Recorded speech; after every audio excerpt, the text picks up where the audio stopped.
Hi, this is Casey Sears, and I'm back with part 4 of the 6-part series talking about how buyers move through the real estate process. Now, in the last segment, we went under contract, and now we're moving into one of the most important parts of any real estate transaction, and that's the due diligence period.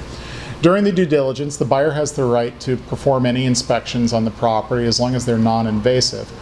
With the inspection, you'll be able to identify issues with the property. Some of them might be hazard issues, some of them might be issues of a high dollar value.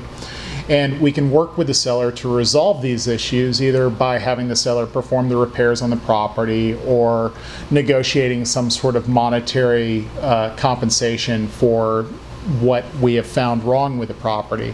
To hire an inspector is the best money that you'll ever spend because the amount that it could save you on the real estate transaction could be huge. Check back for part 5 in our series of 6 videos. I'll talk to you soon.